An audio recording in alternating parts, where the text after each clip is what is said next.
അലൈഹി വസല്ലമ തങ്ങള് ആ മണ്ണിന്റെ കിണ്ണത്തിലേക്ക് അവിടുത്തെ 2 കയ്യങ്ങ് മുക്കി. എന്നിട്ട് ആ കൈയെടുത്തിട്ട് നെറ്റിത്തടമൊന്ന് തടകി. നെറ്റി വിയർത്തിട്ട് മരിക്കുന്നത് നല്ല മരണത്തിന്റെ ലക്ഷണമാണെന്ന് മുഹമ്മദ് മുസ്തഫ. നെറ്റിത്തടമൊന്ന് വിയർത്ത് കിട്ടണം. ലാ ഇലാഹ ഇല്ലല്ലാഹ് എന്ന തൗഹീദിന്റെ കലിമത്ത് പറഞ്ഞു കിട്ടണോ. നിന്റെ വീടിന്റെ മണിമാളിക കണ്ടിട്ടോ, നിന്റെ ഭാര്യയുടെ സൗന്ദര്യം കൊണ്ടിട്ടോ, നിന്റെ വാഹനത്തിന്റെ പ്രൗഢി കണ്ടിട്ടോ, നിന്റെ സാമ്പത്തിക വരുമാനത്തിന്റെ വലിപ്പം ഓർത്തിട്ടോ നിനക്ക് തൗഹീദിന്റെ കലിമത്ത് പറയാൻ കഴിയൂല കേട്ടോ. അതേ സ്ഥാനത്ത് ലാ ഇലാഹ ഇല്ലല്ലാഹ് പറയാൻ സാധിക്കണോ.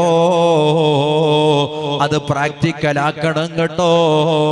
ലാ ഇലാഹ ഇല്ലല്ലാഹ്, ലാ ഇലാഹ ഇല്ലല്ലാഹ് ഇതൊന്ന് പറഞ്ഞു കിട്ടിയാൽ രക്ഷ തന്നെ.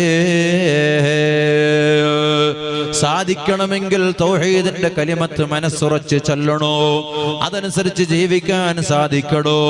അള്ളാന്റെ ഖുർആന് പാരായണം ചെയ്യണോ, ആ ഖുർആനിന്റെ കൽപ്പനകൾ പാലിക്കണോ, ഖുർആൻ വിരോധിച്ച കാര്യങ്ങൾ കൈയൊഴിയണോ.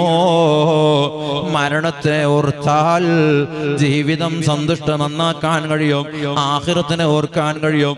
അർഹമർ റഹീമായ റബ്ബ് സുബ്ഹാനഹു വ തആല നമുക്കതിന് തൗഫീഖ് നൽകട്ടെ. ഖബറുകൾ സിയാറത്ത് ചെയ്യലോ, മഹാന്മാരുടെ മഖബറുകൾ സിയാറത്ത് ചെയ്യലോ, ഖബറാളികളെ നമ്മളെ ബന്ധുക്കൾ മരണപ്പെട്ട് മഖബറയിൽ പള്ളിപ്പറമ്പിൽ അന്ത്യവിശ്രമം കൊള്ളുമ്പോ സിയാറത്ത് ചെയ്യലോ. ഫഇന്നഹാ തുദക്കിറുക്കുമുൽ ആഖിറ.